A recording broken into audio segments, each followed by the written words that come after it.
বৃন্দাবনে তখন বসন্তকাল। যমুনা নদীর ধারে গোপালরা গরু চড়াচ্ছে, আর তাদের মাঝেই নীলবর্ণ এক কিশোর, শ্রীকৃষ্ণ। মুখে মিষ্টি হাসি, চোখে গভীর শান্তি। সবাই তাকে ভালোবাসে, কারণ কৃষ্ণ শুধু শক্তিশালী নন, তিনি দয়ালু ও সত্যনিষ্ঠ। একদিন বৃন্দাবনে এক ভয়ঙ্কর দানব এলো। নাম তার অঘাসুর। সে বিশাল সাপের রূপ ধরে গোপালদের ভয় দেখাতে লাগল।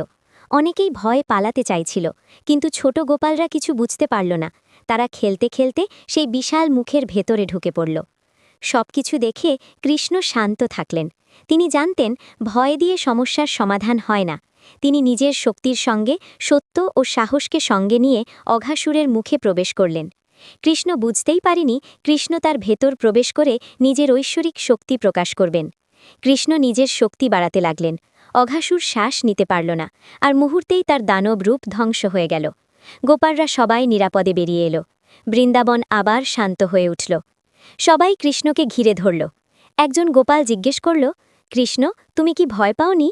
কৃষ্ণ মৃদু হেসে বললেন, যে সত্যের পথে থাকে তার ভয় পাওয়ার কিচ্ছু নেই। ভগবান সবসময় তার সঙ্গে থাকেন। সেই দিন থেকে বৃন্দাবনের মানুষ বুঝল, শক্তি শুধু বাহুতে নয়, সত্য, সাহস আর বিশ্বাসেই আসল শক্তি। আর শ্রীকৃষ্ণ, তিনি আগের মতোই হাসতে হাসতে বাঁশি বাজাতে লাগলেন, যেন কিছুই ঘটেনি।